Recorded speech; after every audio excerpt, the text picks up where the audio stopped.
From Raw and Radical, this is On Display, a podcast about extraordinary women in the arts, their true stories and inspiration. I am Maureen Brodbeck, and every episode features a conversation with one great woman in the arts or music. There are dialogues about real-life challenges, exploring what it means to be a woman in creativity.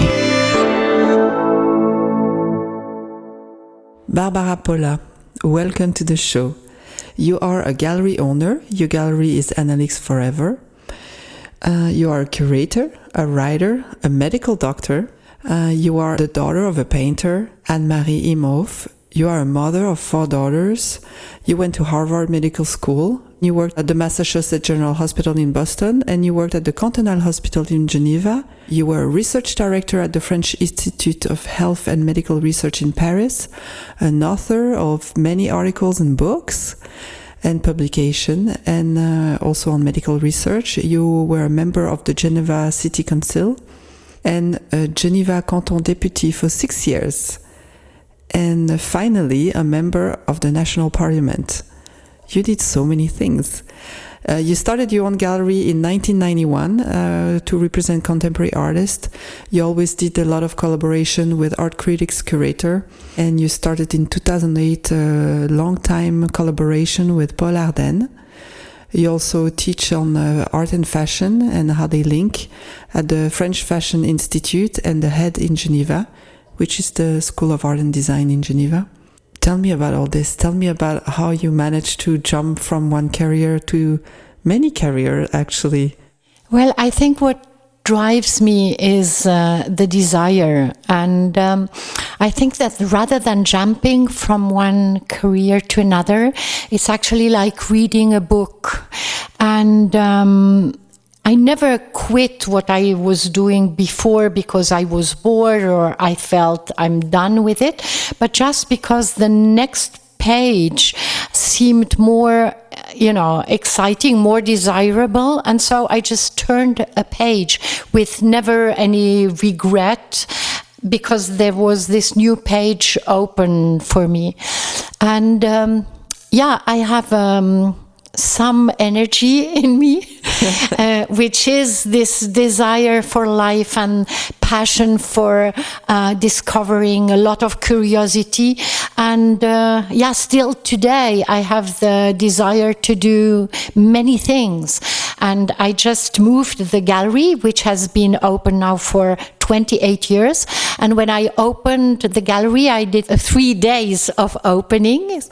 And I said to everybody, these are the first 3 days of the next 28 years.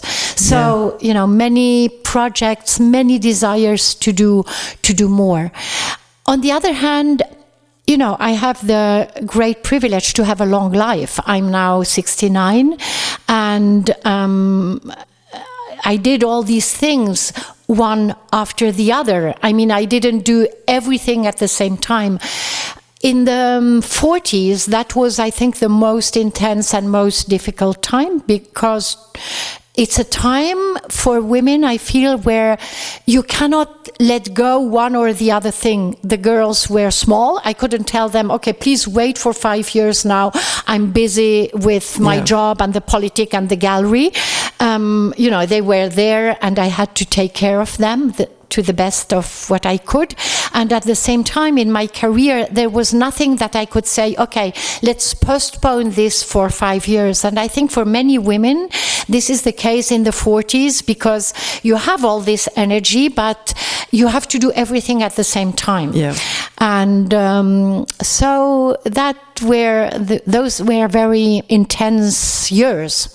Not that now they are less intense, but it's another kind of rhythm. I feel that now I have the time, which is sort of paradoxal. Excellent. Because, I'm 69. You could think, okay, no, I have to hurry, because I feel I have the time to do one thing after the other, even if I must say, I feel that I work more and more.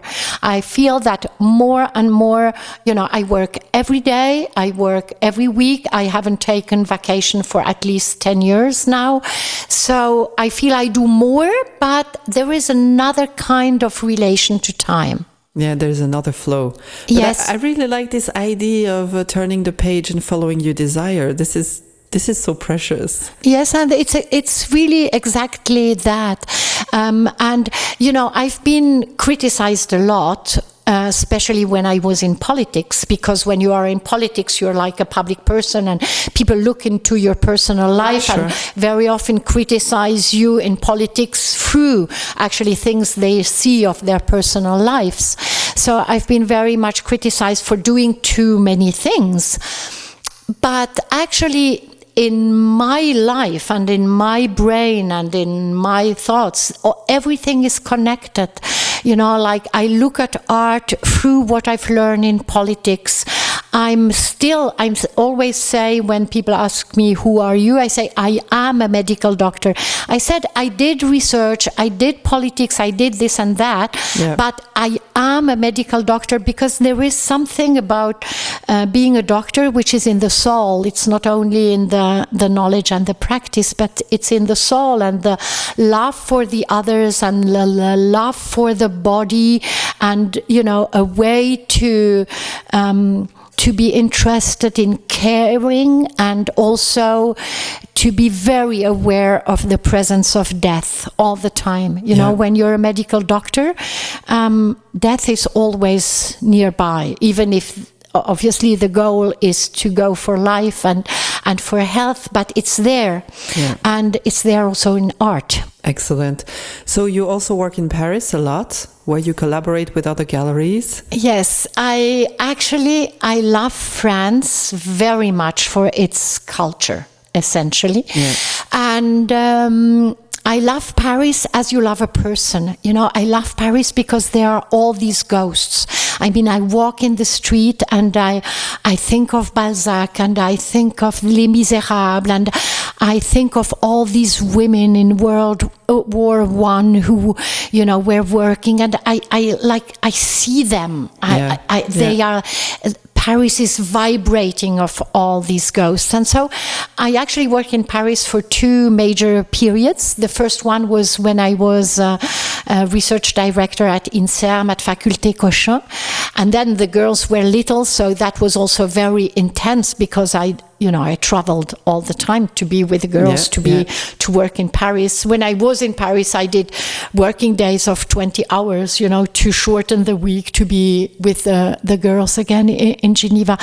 And that was in the 90s. And then when I was elected to the parliament, the national parliament as an MP, I sort of quit the research, you know, I turned that page.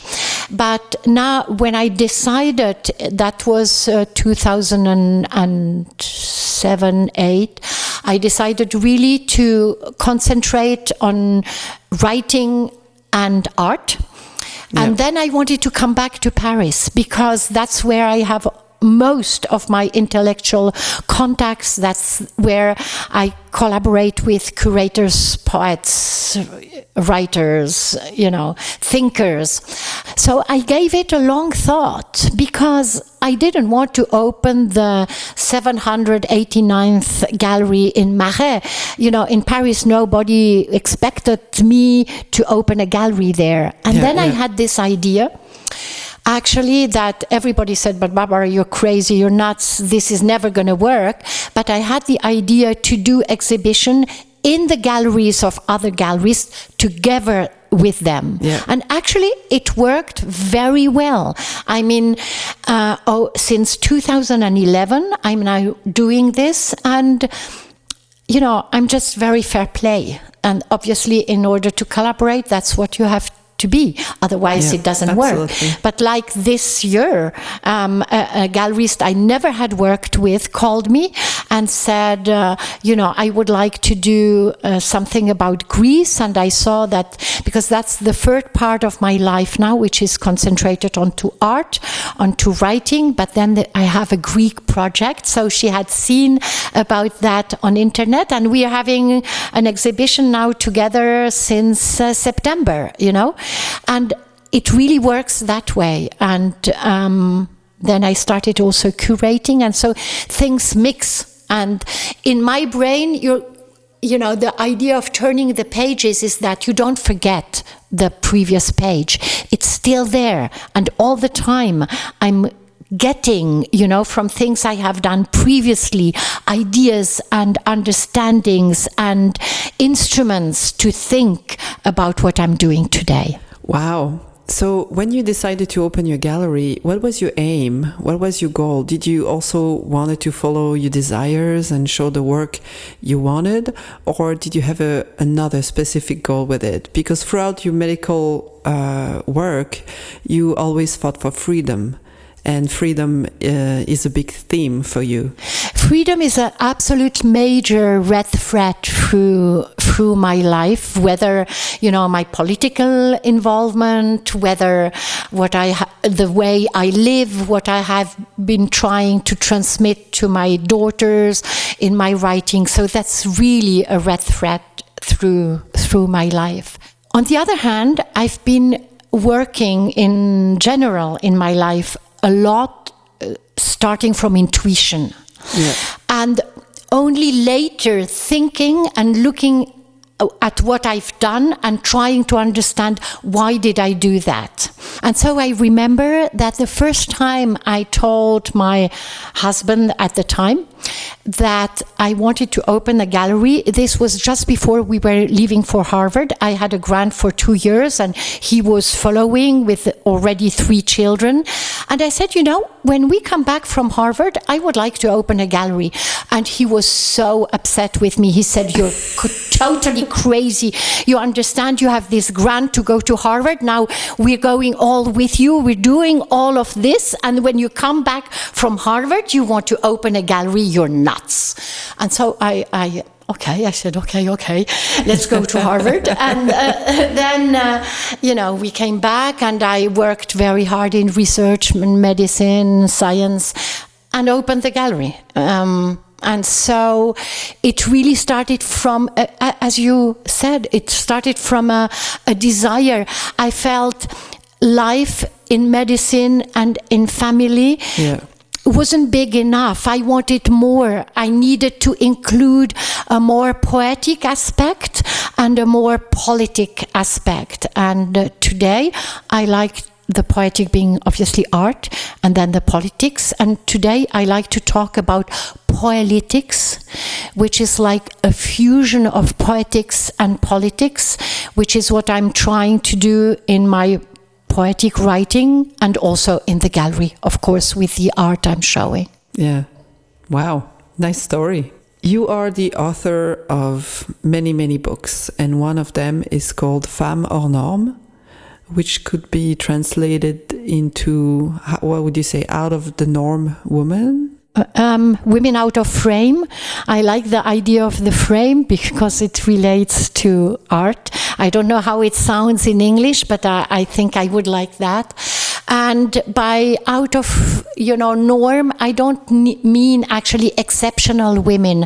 Yeah. I mean women who have the courage at a certain point to take a step outside of the box, to go out of the box that the society all the time wants to put us in, out of the limits. And this is not something you can do just once in your life. It's like an everyday discipline to really look at yourself, to listen to yourself, to go into yourself and to try to understand who am I and what do I really want, and try every day to do something that brings you closer to yourself. It can be something very tiny, like wearing red as you wear today. This is something that I've heard so many times. You shouldn't wear so much red. But if you feel that, red is your color, just go out of the frame that's given to you and wear red. And then it can be big things, obviously, also going out of norm. But it's like making, outcome every day to be closer to yourself and make your own norms, not following those that the society or education or the others want to put you in. And you use a term for this. You use the autonomy. Yes.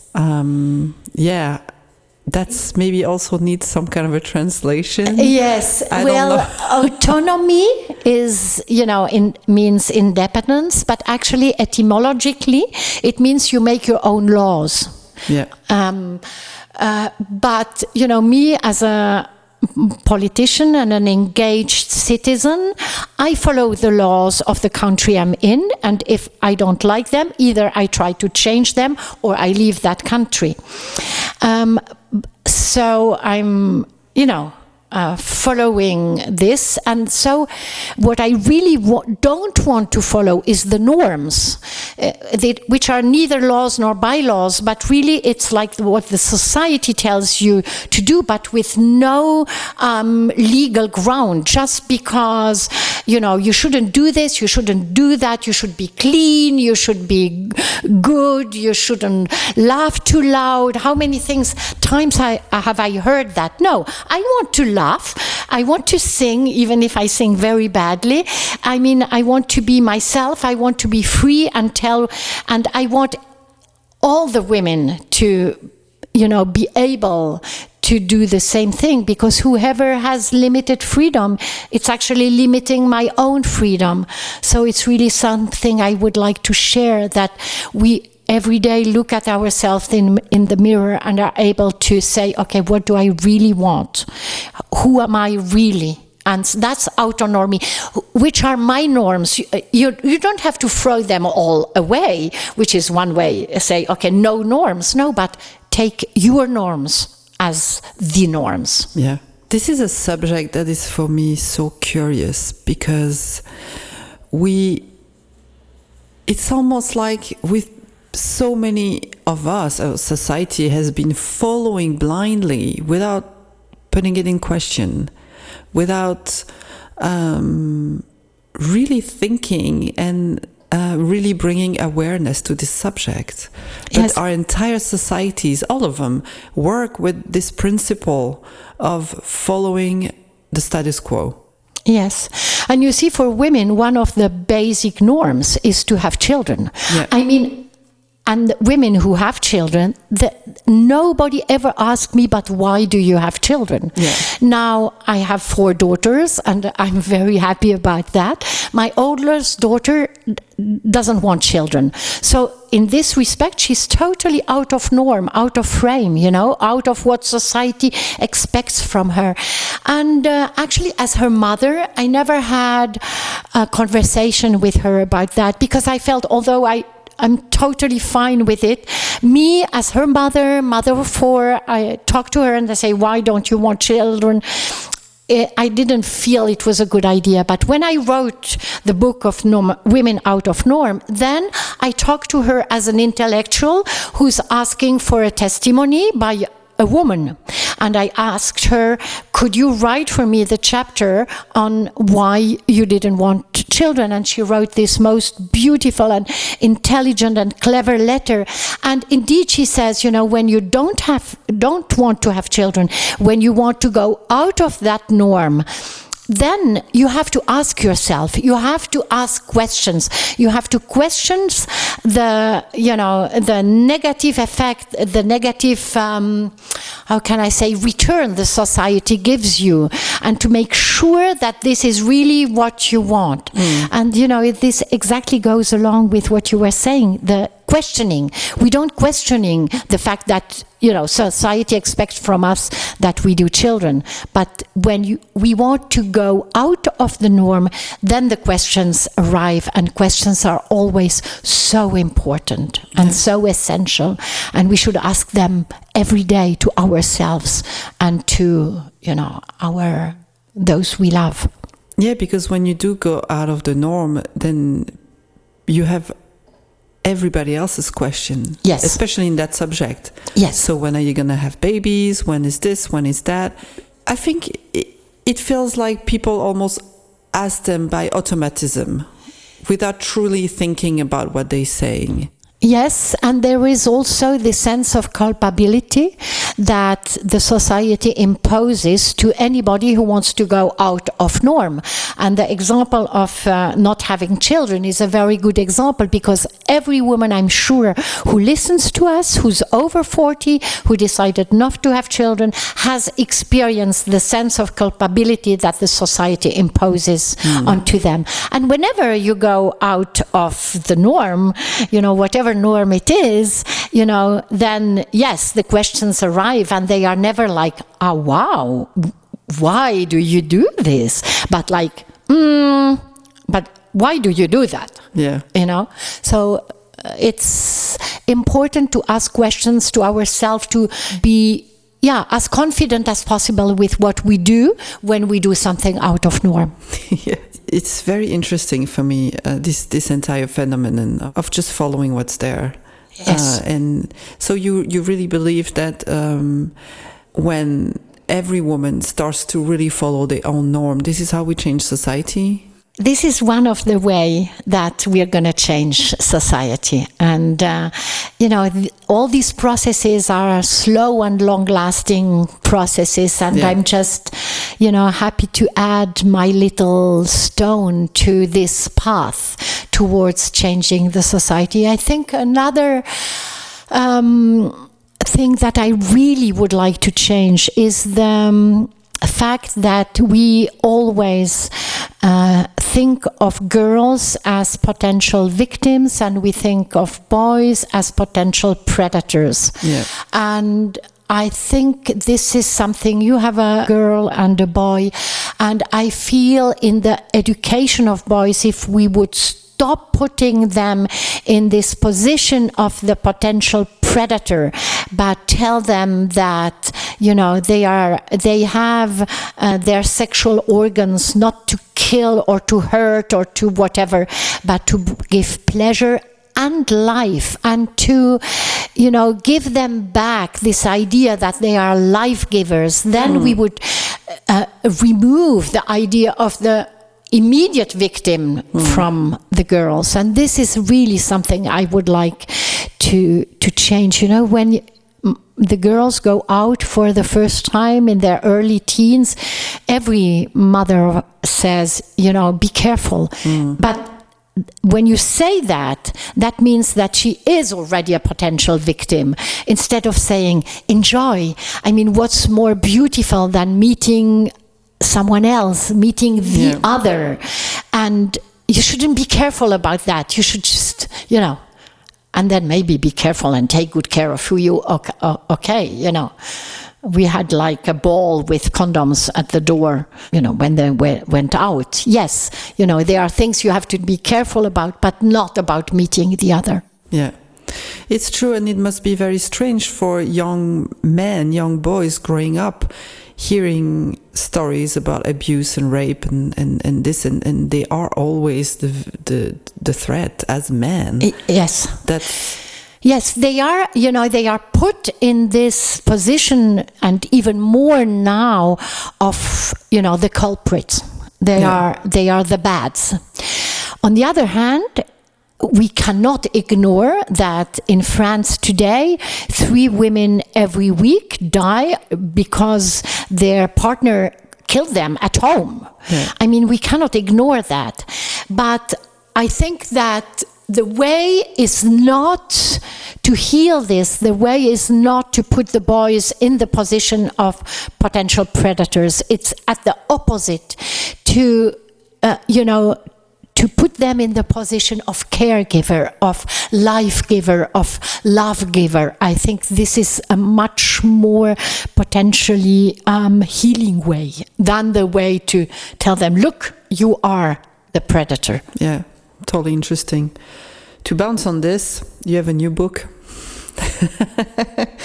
That, how would you call it? Is it the continuation of the book we just talked about? Femme Out of Norm, or is it because it's more of a study? Yes, it's a little different. It's a more academic book where, among others, I review, it's called The New Feminism, singular, because I try to, include all existing feminism in this book, and even give name to feminisms that I see that exist but don't have a name, like the feminisms of artists.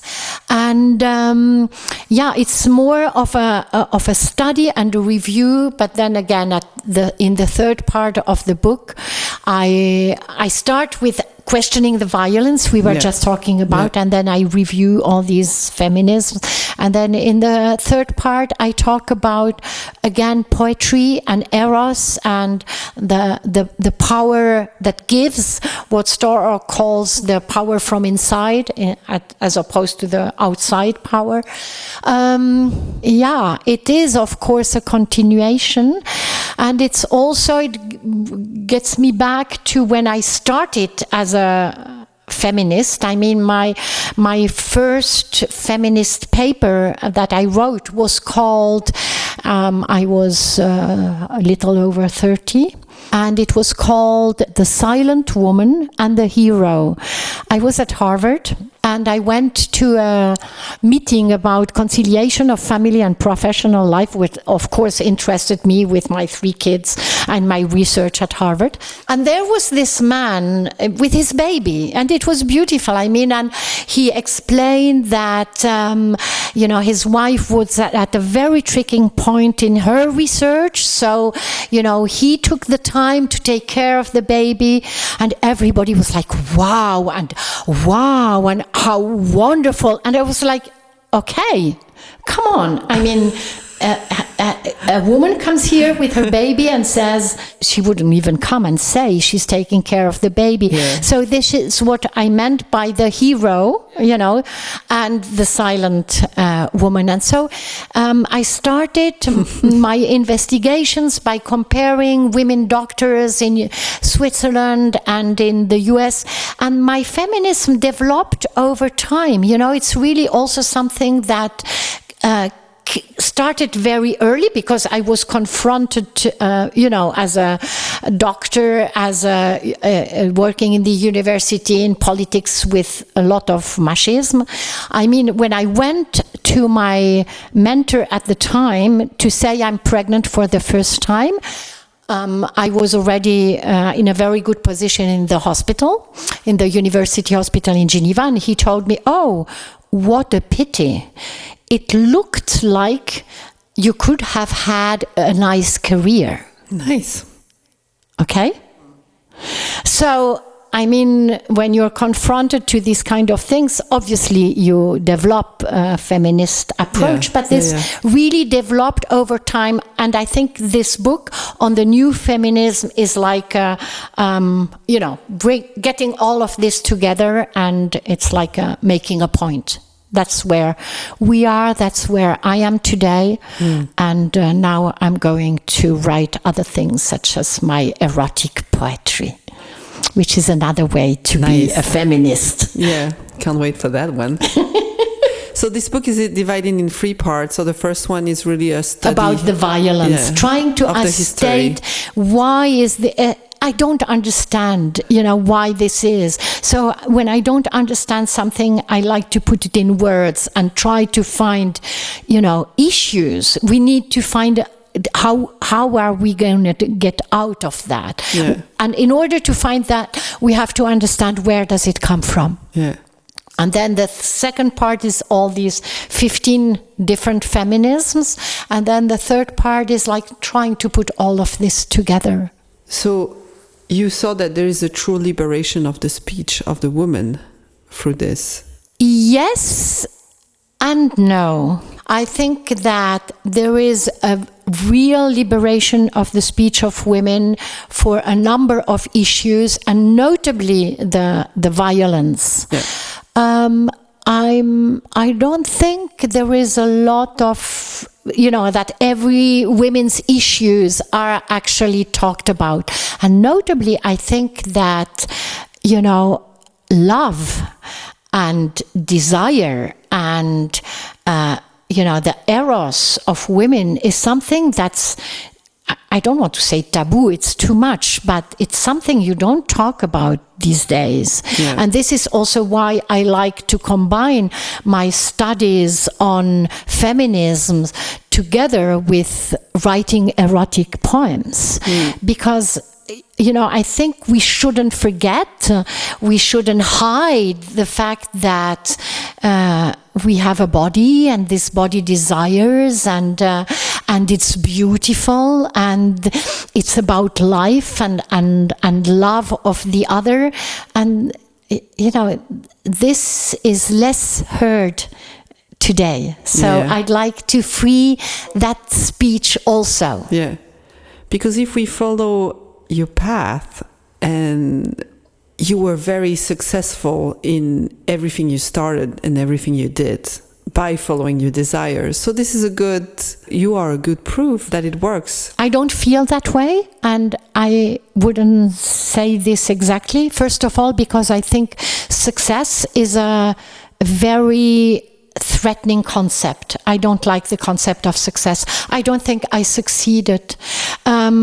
Success is most often something that the others defined for you. The society again decides whether you're successful or not. As an artist, what is success? It's like doing what you have to do and following desire. Yes, I fully agree, and it would be my absolute advice, like follow your desire. All of us, we should follow our desire with a lot of thoughts, a lot of thinking and refining what really our desire is. And sometimes I feel that success is maybe the real success, which is your own measurement of your own well-being rather than success. I think it's much more important. So if I define my own success as my well-being, maybe it's exactly the opposite of what others would say about success. I'm not a successful gallerist in the way others would define it. I'm not and I think also the concept of the superwoman, like this woman who succeeds, it's a completely wrong concept. So let's forget about success. Let's think about, desire and well-being. And I mean, we are so, at the same time, this is the most we can do, but it's also so little. Just do what we have to do.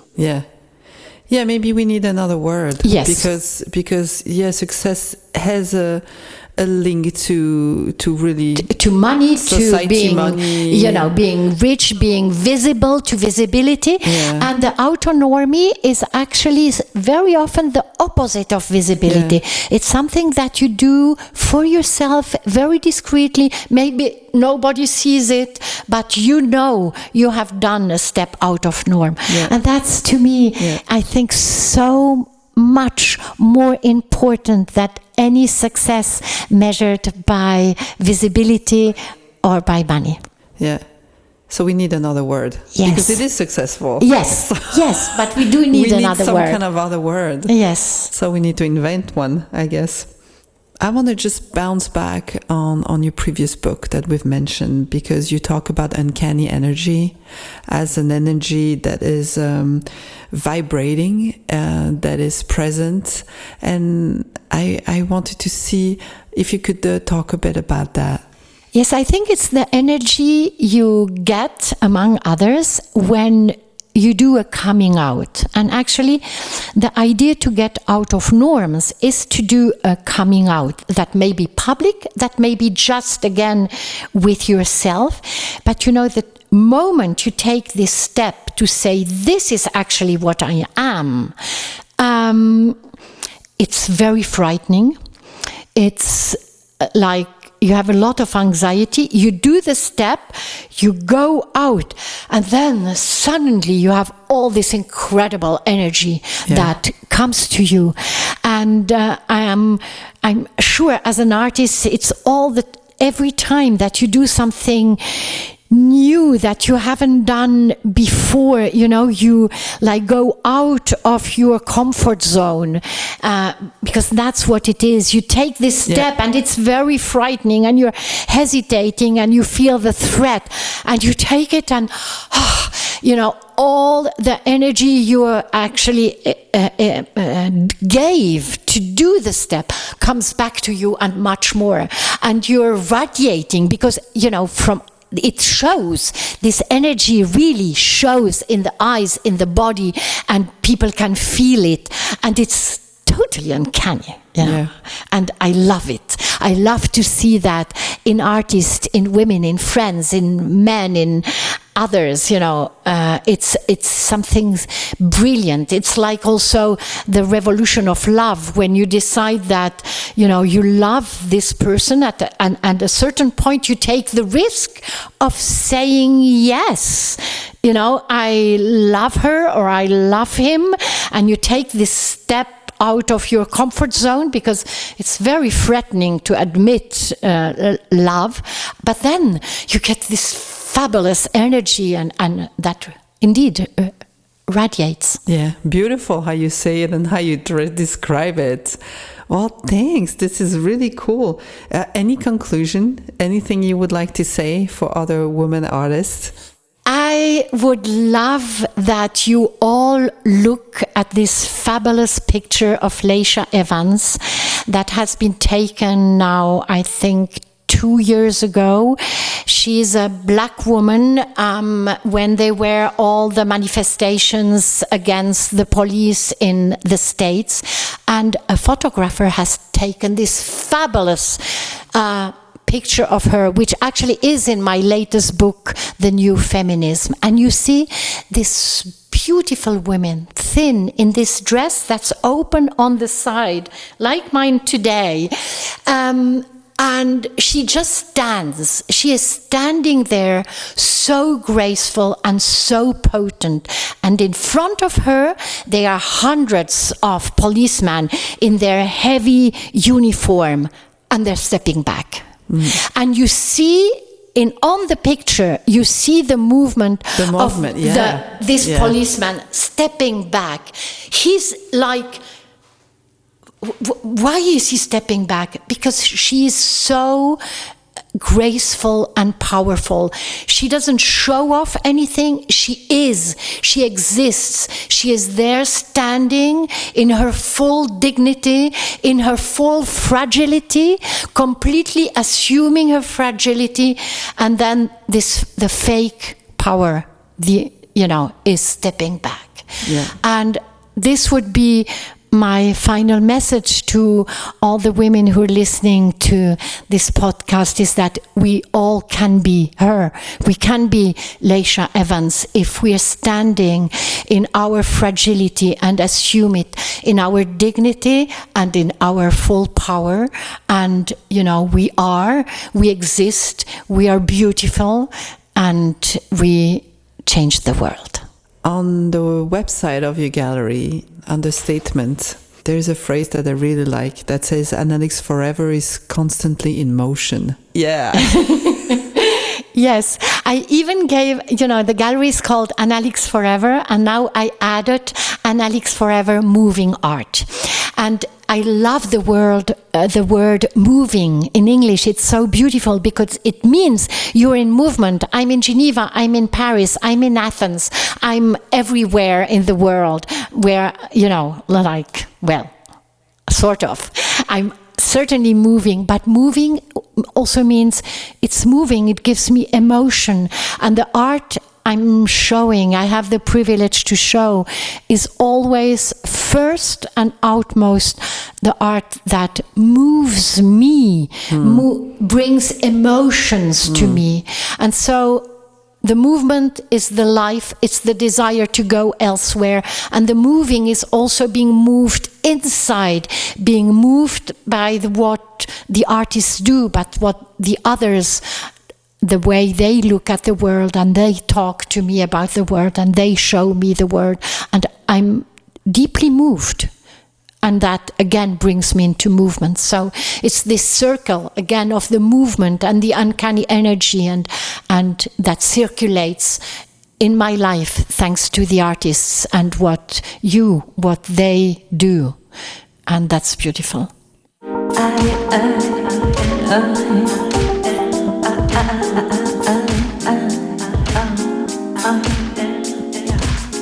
I am a woman, a human utopian musician. I am a missus of French kiss. I write my lips at my clitoris.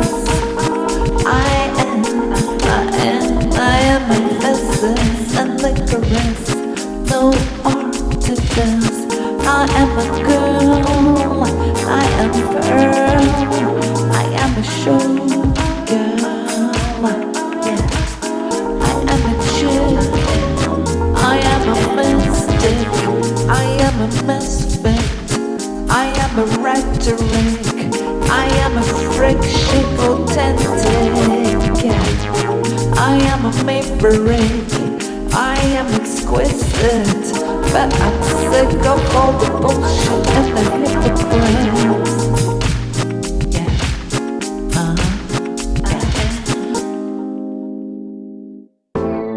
On Display is produced by Raw and Radical, an inspirational movement, resource and community for women who want to be creative and live a creative life. You can find out more about the artists on this series by going to rawradical.com. Please leave us a comment and a review on Apple Podcasts or wherever you listen.